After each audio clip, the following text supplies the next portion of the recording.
একা একাই পুজো করলে? কি করব বলুন, আপনাকে যদি ডাকতাম আপনি কি আর আসতে পারতেন? আপনি তো নিজে পুজো করছিলেন।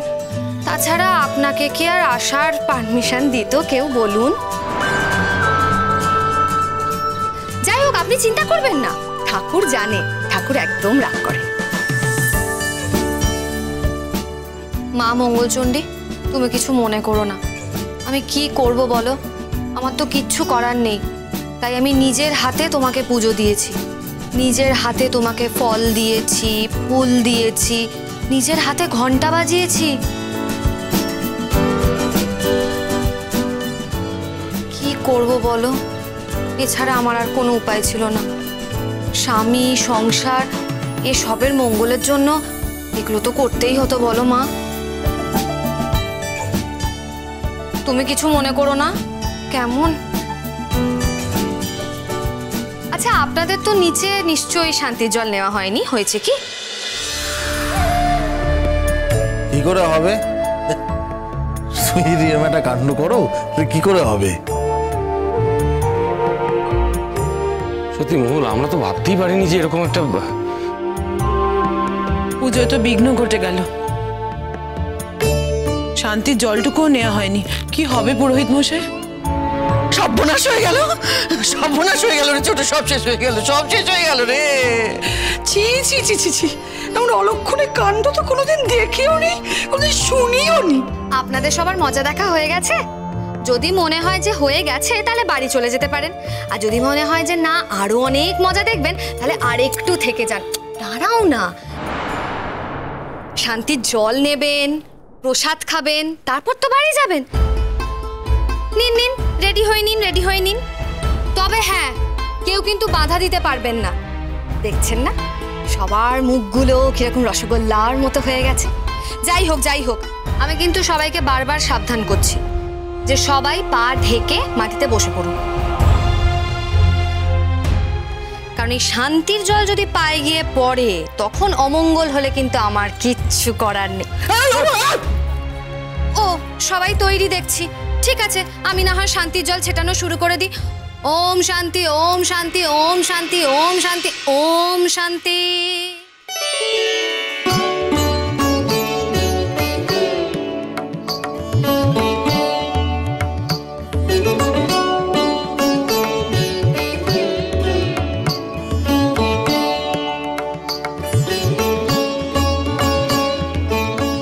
ওম শান্তি, ওম শান্তি।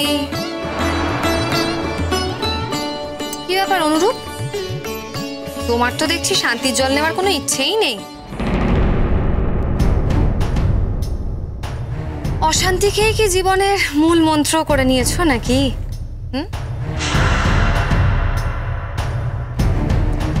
যদি না ভেবে থাকো তাহলে পাটা ঢাকা দাও, দিয়ে বসে পড়ো, শান্তির জল দেব।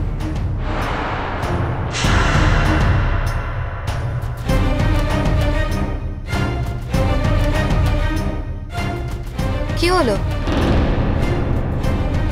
ও বুঝতে পেরেছি, তোমার মনে হয় খুব একটা ইচ্ছে নেই।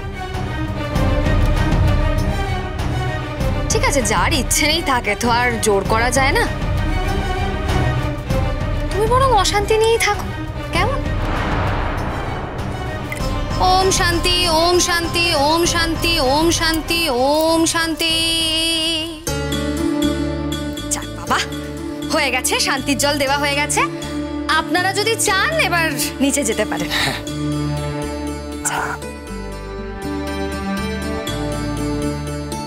এই যে মেজগিন্নি,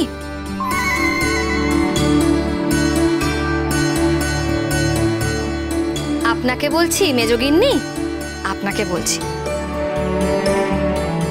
আমার কিন্তু এখন খুব খিদে পেয়ে গেছে।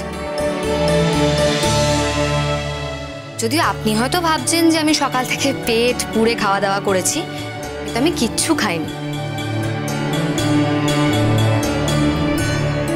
জল পর্যন্ত খেতে পারিনি, তাই খুব খিদে পেয়েছে। খাবারটা কি একটু বেড়ে দেওয়া যাবে নাকি? সেটাও হ্যাঁ, আমি দিচ্ছি, আমি দিচ্ছি, আমি এক্ষুনি নিচে গিয়ে খাবার বানাবো। তুমি নিচে এসো, সরে যাও, সরে যাও তো। ঠিক আছে, ঠিক আছে। গিন্নিমা, আর কোনোদিন আমাকে ছাড়া এ বাড়িতে পুজো করার কথা তুমি ভাববে?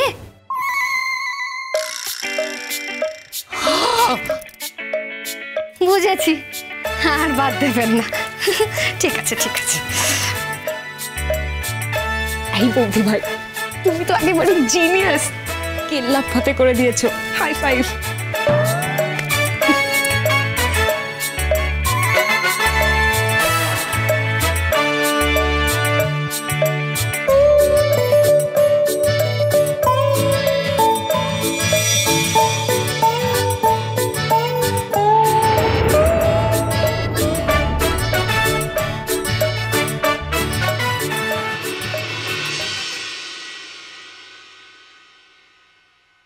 বৌদি ভাই আসছি। সাত সকালবেলা আবার তোমায় ডিস্টার্ব করছি বলে রাগ করো না কিন্তু। আচ্ছা, তোমরা সবাই আমার সম্পর্কে এই ধারণাটা নিয়ে কেন বসে আছো বলো তো, যে আমি সবসময় রেগে থাকি, সবসময় অসভ্যতামি করি? কে বলেছে তোমাকে এই কথা? কে বলেছে? কে বলেছে জানি না, তবে দু একজন তো ডেফিনেটলি বলে। হ্যাঁ, কিন্তু আমরা তো সেই দু একজনের মধ্যে পড়ি না, তাই না? আচ্ছা বলছি, কি বলবে বলো। বৌদি ভাই, আমি চলে যাচ্ছি। মানে কোথায় চলে যাচ্ছ? উমাই কি, ও তো এসেছিল কটা দিনের জন্য এখানে বেড়াতে, ওকে মুম্বাই ফিরতে হবে না? আর তার মধ্যে তো বেশিরভাগ দিন আমার এখানেই থেকে গেল। কাকামণি আমাকে রোজ একবার করে ফোন করছে আর বলছে ওকে পাঠা, ওকে পাঠা। শুধু দিদির বাড়িতে থাকলেই হবে নাকি, আমাদের এখানে কি আমাদের সঙ্গে একটু টাইম স্পেন্ড করবে না? তাই ফাইনালি এবার আজকে ওকে ফিরতেই হবে। কি করি বলো, আমার তো আর সেই জন্যেই যে ওকে আমি আমার বাড়িতে আটকে রাখবো, জোর করব? অগত্যা। সেটা বলার জন্য আমার ঘর অব্দি আসার কোনো প্রয়োজন ছিল না। না মানে একটু পরেই তো চলে যাচ্ছি, তাই তাই তোমাকে বলতে এলাম। দেখো, এটা তোর ভদ্রতা, সৌজন্য। এতদিন ধরে এই বাড়িতে ছিল, আজও ফিরে যাচ্ছে, সেখানে তোমাকে না বলেও চলে যায় কি করে? তাই জন্যই ঘরে এসছে তোমাকে বলে যাবে বলে। আমরা বুঝতে পারিনি মহল, তুমি যে পছন্দ করবে না বিষয়টা। তুমি যদি নিচে যাবে জানতাম তাহলে হয়তো ওকে আমি ওভাবে তোমার ঘরে আসতে বলতাম না। অসময় তোমাকে বিরক্ত করলাম, সরি। রুমঝুম চল। সরি বৌদি ভাই, তোমাকে ডিস্টার্ব করলাম। আসলে চলেই তো যাব, তোমরা না হয় এরপরে মুম্বাইতে এসো, তখন আমরা খুব মজা করব। আমি জানি আমি এতটাই খারাপ যে আমার সঙ্গে 2 মিনিটও কথা বলা যায় না। এমা, তুমি তো বললে যে তোমাকে এসে বলার কোনো দরকার ছিল না, তাই জন্যই ভাবলাম যে তুমি বোধহয় রাগ করেছো আমার উপরে। আরে বাবা বোকা মেয়ে, আমি তা বলিনি। আমি বলেছি যে তুমি এই যে চলে যাচ্ছ সেই খবরটা আমার ঘর অবধি এসে বলার কোনো দরকার ছিল না। হ্যাঁ, যদি তুমি বলতে যে আমি আরো 2 দিন থাকছি, সেটা যদি বলতে আসতে তাহলে আমার আরো বেশি ভালো লাগতো। কিন্তু কি করব, তুমি তো আর আমার কথা শুনবে না, আমি তো তোমাকে আটকাতে পারবো না। তোমার দিদিভাই এখানে দাঁড়িয়ে আছে, তার কথাই শুনছো না, আর কোথাকার কে মহুল সে নাকি রুমঝুমকে আটকাবে। তোমাকে বোঝানো সত্যি বড় কঠিন মহল।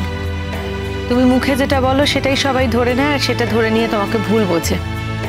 কিন্তু মেয়েটি তুমি ভারী মিষ্টি, তোমার মনটা সত্যি বড় পরিষ্কার, খুব ভালো মন তোমার।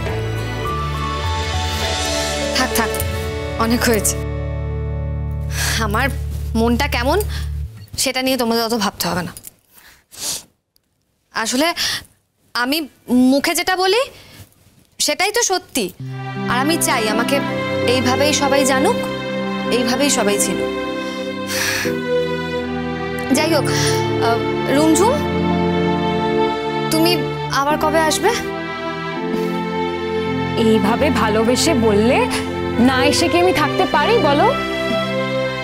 এ কি বৌদি ভাই, তুমি কাঁদছো কেন? মোছো মোছো, চোখের জল মোছো। আমি কাঁদছি না, আর আমি কাঁদলেই বা কি, না কাঁদলেই বা কি, আমার চোখের জল কি আর কাউকে আটকে রাখতে পারবে? এতে তুমি ঠিক করেছো তুমি চলে যাবে, তুমি কি আর আমার জন্য এখানে থেকে যাবে বলো? শোনো না, ও তো বম্বে থেকে এসছে, কটা দিন ওর ফ্যামিলির সাথেও তো কাটাতে হবে না। ওর বাড়ি থেকে প্রায়ই আমাকে ফোন করছে, চলে আসার দিন তো প্রায় এগিয়ে এলো না। মা আমাকে বারবার করে বলছে ওকে পাঠানোর জন্য। আমাদের বাড়িতে তো ওকে সবাই খুব ভালোবাসে না, ও যাক এখন। জানি তো, শুধু আমি ওকে ভালোবাসি না। আমি জানি আমি ওকে ভালোবাসি না। ভালোবাসলে কি আর ওইভাবে সেদিন ওর গায়ে হাত তুলতে পারতাম? তুমি যে আমার সঙ্গে কথা বলছো এটাই অনেক, রুমঝুম। ধুর, আমি কি আর ওসব মনে রেখেছি নাকি? তুমি মনে রাখোনি কারণ তুমি খুব ভালো, ওটা তোমার মহত্ব, তাই জন্যে। কিন্তু আমি তো মনে রেখেছি, আর মনে করলে আমার খুব খারাপ লাগে। আমি তো আর তখন বুঝতে পারিনি যে তুমি আমার সব থেকে ভালো বন্ধু হয়ে উঠবে। কিন্তু হ্যাঁ, একটা জিনিস বুঝতে পারছি, তুমি আমাকে ভালো বন্ধু মনে করো না। যদি মনে করতে তাহলে যাওয়ার সময় এইভাবে এখন আমাকে জানাতে আসতে না, রুমঝুম। কি হচ্ছেটা কি? এটা কেসটা কি? কি বলছে মহুল? রাগ করছে ওর ওপর নাকি নাকি ভালোবাসছে? কিছুই তো বুঝতে পারছি না। এই সময় ঠোকা কি আদৌ ঠিক হবে? না থাক, কিন্তু আমার ফাইলটাও তো ঘরে রেখে এসছি। বেশ একটু ওয়েটই করে নি, সেটাই ভালো। আমি আবার আসবো বৌদি ভাই, আর পাক্কা কথা দিচ্ছি, এইবার যখন আসবো আমি 7 দিন পুরো তোমাদের জন্যই রেখে দেবো। থাক গো, আমাকে আরও তো দয়া করতে হবে না। 7টা দিন রেখে দেবো। কবে আসবে তার কোনো ঠিক নেই, কবে এসে থাকবে সেটারও কোনো ঠিক নেই। আমি নাকি এখন থেকে ওর জন্য ওয়েট করে থাকবো। আচ্ছা, আমাকে একটা কথা বলো তো রুমঝুম, আর 2 দিন থাকা গেল না, মানে মহাভারত কি অশুদ্ধ হয়ে যাচ্ছিল? কি গো মহুল, রুমঝুম চলে যাচ্ছে বলে এত মন খারাপ করছে? আমার কি মন টন খারাপ করে দিদি ভাই কারোর জন্য? মন বলে বস্তুটাই তো আমার মধ্যে নেই। থাক, এইটা অন্তত তুমি আর আমাকে বোঝাতে এসো না। ধরা পড়ে গেছো তুমি। তোমার বাইরে একটা খোলস আছে মহুল, সেটা তুমি হয়তো বাইরের সকলের কাছে মেনটেন করো, কিন্তু কি হয় বলো তো, মাঝে মাঝে ওই খোলসটা ছিঁড়ে একটা মিষ্টি মহুল বেরিয়ে পড়ে। সেটা আর কেউ বুঝতে পারুক না পারুক, সেটা কিন্তু আমি আর রুমঝুম বুঝতে পেরে গেছি। আচ্ছা ঠিক আছে, ওসব কথা এখন বাদ দাও। বলছি, সত্যি একটা কথা বলবে? ও কি চলে যাবে? হ্যাঁ বৌদি ভাই, কি করব বলো তো? বাপি না আমাকে রোজ বকাবকি করছে, খালি বলছে তুই কি দিদি ভাইয়ের বাড়িতে থাকবি বলে এসেছিস, নিজের বাড়িতে থাকবি না। আর তার উপরে জেম্মা আর জেঠু ওরাও তো বকাবকি করছে। আমার তো এই বাড়িতে থাকতে ভালোই লাগে। আচ্ছা, একটা জিনিস লক্ষ্য করে দেখেছো, ও এতদিন হয়ে গেল এসেছে, আমরা ওকে নিয়ে কোথাও বেরোলামই না। হ্যাঁ, সেটা তো আমি লক্ষ্য করে দেখলামই। আসলে কি বলতো, বোনটা আমার, শ্বশুরবাড়িটাও আমার, আমার শ্বশুরবাড়িতে আমার বোন এসছে, তাই দায়িত্বটা তো আমারই নেওয়ার কথা। দেখো দিদি ভাই, আমি কিন্তু দায়িত্ব নিতে চাই। হ্যাঁ, আমাকে যদি কেউ দায়িত্ব নিতে না দেয় আমি কি করতে পারি? কি দায়িত্ব নেবে বলো? বলছি, একদিন যদি আমরা সবাই মিলে বেরোই, মানে ওকে নিয়ে একটু ঘোরাঘুরি করব, ওকে নিয়ে খাওয়া দাওয়া করব। আচ্ছা, কারণ তুমি দেখো না, ও তো তোমার কাছে এসছে বলো, ও দিদির শ্বশুর বাড়িতে, কিন্তু এখানে আসার পর থেকে কি পেয়েছে, অপমান, অসম্মান, এমনকি ওর গায়ে আমি হাত পর্যন্ত তুলেছি। তার জন্য অনেক সরি রে। আমি ওই জন্যই বলছি যে যদি আমরা একসঙ্গে ঘুরতে কোথাও যাই তাহলে বেশ ভালো হবে না? কিন্তু একটা কথা, যদি সত্যি তুমি আমাকে বৌদি ভাই বলে মানো, তাহলে কিন্তু আমার এই ডিসিশনের মর্যাদা রাখতে হবে।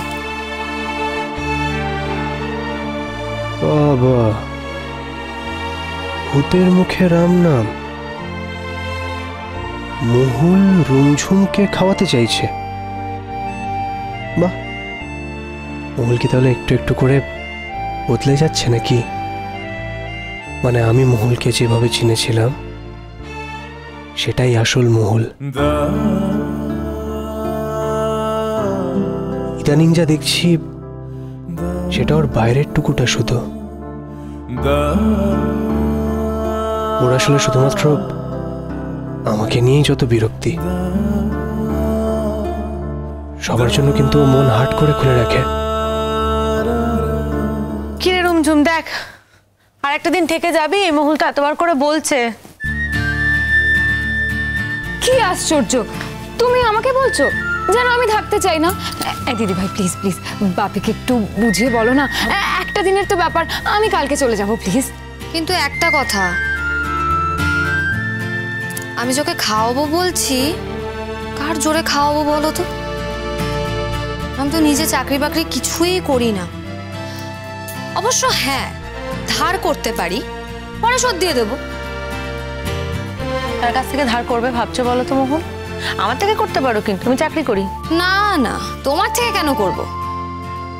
যে আমাকে এই বাড়িতে বিয়ে করে এনেছে তার কি কোনো দায়িত্ব নেই নাকি আমার প্রতি? ও মা, ওই দেখো দাঁড়িয়ে আছে। বৌদি ভাই, তোমার দায়িত্ববান স্বামী। ও রদ্দুরদা, ওখানে কি করছো? তোমাকে বৌদি ভাই খুঁজছিল তো? আমাকে? হ্যাঁ গো, তোমাকে। কেন, তোমার বুঝি খুব আপত্তি আছে? না না, আপত্তি থাকবে কেন? বলো কি দরকার। রোদ্দুর, তোমার বউ একটু প্ল্যান করেছে যে রুমঝুমকে নিয়ে গিয়ে বাইরে কোথাও একটা ট্রিট দেবে। বাহ, সে তো খুব ভালো ব্যাপার, খুব ভালো। হ্যাঁ, আমরা জানি তো যে এটা খুব ভালো ব্যাপার, কিন্তু হাওয়ায় হাওয়ায় তো ট্রিট হয় না, তার জন্যে পয়সা কড়ি লাগে। আর আমি তো আর চাকরি বাকরি করি না, মানে করতে দেওয়া হয়নি, আমাকে বিয়ে করে এনে ঘরে বন্দি করে রাখা হয়েছে। চাকরি আমার কাছে নেই, তাই টাকা পয়সাও নেই। তবে হ্যাঁ, বিয়ে উপলক্ষে আমি কিছু গয়নাগাটি পেয়েছি, আমি না হয় সেটা বিক্রি করে দিয়ে। এই বৌদি ভাই, কি সব বলছো? কি পাগলের মতো বকে চলেছে রোদ্দুর, কি বলছে দেখো। আচ্ছা, গয়না বিক্রি করে তোমাকে রুমঝুমকে খাওয়াতে হবে, এতই কি খারাপ অবস্থা হলো তোমার? তোমার বর কি করে? তোমার বর এত নামকরা ডাক্তার, সে কি কম দিন ধরে ডাক্তারি করছে না কম টাকা রোজগার করে? আর এনিওয়ে, তোমার যাও চাকরি করে, তুমি কনসিডার করতে পারো তাকেও। সব থেকে বড় কথা হলো তোমার শ্বশুর বাড়ির সবাই, প্রায় বেশিরভাগ লোকজনই না উপার্জন করে। তুমি যদি কারোর কাছে আবদার করো, সবাই তোমাকে দুহাত ঢেলে দেবে। না না, আমি যে কাউকে কেন বলবো দিদি ভাই, তুমি এটা বলো। যে আমার এত বড় সর্বনাশ করেছে তার কি কোনো দায়িত্ব নেই? হ্যাঁ, কি আশ্চর্য, আমি কি একবারও বলেছি সেরকম কথা? আমি তো বরং কবে থেকে তোমাকে বলছি আমার আমার আমার ওয়ালেটটা তুমি রেখে নাও, তুমি তো নিতে রাজি হচ্ছ না। দেখো, আমি আমার নিজের জন্য কিছু বলছি না। তা আমি জানি মহুল, আমি জানি যে তুমি কখনো আমার থেকে নিজের জন্য কোনো সাহায্য নেবে না, আগেও নাওনি আর ভবিষ্যতেও নেবে না। তবে অন্য কাউকে যদি কোনোদিনও কিছু দিতে হয়, এই যেমন এখন দিতে হচ্ছে অন্যদের জন্য উপহার, তখন তুমি চাইলে আমার ওয়ালেট থেকে টাকাটা নিয়ে খরচ করতে পারো। আমার কিন্তু ভালো লাগবে, আমি খুব খুশি হব। এনো। থ্যাংক ইউ, কিন্তু তুমি ভুল ভাবছো। আমি তোমার খুশি হওয়ার জন্য এটা করিনি, আমি নিজেকে খুশি করার জন্যে করেছি। আমার এই বোনটা, আমারও তো ইচ্ছে করে ওকে কিছু উপহার দিতে, কিছুই তো দিতে পারিনি। রুমঝুম, বলো না তোমার কি লাগবে? যা লাগবে আমি তোমাকে দেব। না না, ওসবের কোনো দরকার নেই। কেন বলো তো দরকার নেই? ও আচ্ছা, তোমার দিদিভাই চাকরি করে, তার থেকে তুমি নিতে পারো। বাড়ির আদার্স যারা আছে, তোমাকে যার যা মন চায় তোমাকে দিতে পারে, তুমি নিতে পারো, কিন্তু আমি যদি কিছু দিই তুমি নেবে না, তাই তো?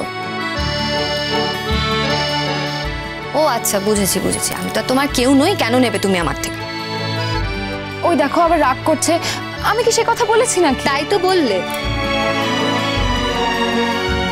স্পষ্ট করে তো তাই বলে দিলে যে আমার কোনো দরকার নেই। না না বৌদি ভাই, তুমি আমাকে যা গিফট দেবে আমার তাই পছন্দ হবে, তুমি আবার আমাকে জিজ্ঞেস করছো কেন? তুমি নিজে পছন্দ করে আমাকে গিফট দেবে সেটাও বুঝি আমাকে বলে দিতে হবে। আচ্ছা ঠিক আছে, তাহলে তো মিটেই গেল। আমরা তাহলে রেডি হইনি আর বেরিয়ে পড়ি, ঠিক আছে? আচ্ছা দাঁড়াও একটু দেখে নি। এ বাবা, কি করে হবে? এই কটা টাকা আমি ওকে কি করে দেব গিফটটা কিনে? টাকার গাছকে তো সঙ্গে করে নিয়ে গেলেই হয়। টাকা তুলবে আর বউ যেমন যেমন খরচা করবে সে খরচাগুলো সে মিটিয়ে দেবে। হ্যাঁ, কত টাকা লাগবে বললে আমি না হয় তুলে তোমাদের। দেখো সেটা তো এখন বলা পসিবল না, না মানে আমরা দোকানে যাব, দেখব, তারপর অবভিয়াসলি যেটা বেস্ট মনে হবে সেটাই আমরা তুলে নেব। আর তাছাড়া গিফটের ব্যাপার, গিফট দেওয়ার সময় আমি অত বাদ বিচার করি না, ওটা বেস্ট হতে হবে। এই দাঁড়াও দাঁড়াও দাঁড়াও দাঁড়াও, বাদ বিচার করি না মানেটা কি? কি বলতে চাইছো আমি বুঝতে পারছি না। কি দেবে তুমি রুমঝুমকে? কি দেওয়ার ইচ্ছে?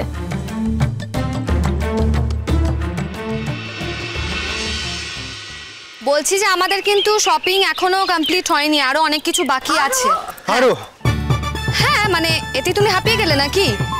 মানছি বাড়ির সবার জন্য জামা কাপড় কেনা হয়েছে ঠিকই, কিন্তু আমি যে রুমঝুমকে বলেছিলাম গয়না কিনে দেবো সেটা তো দেখো কেনা হয়নি, তাই না?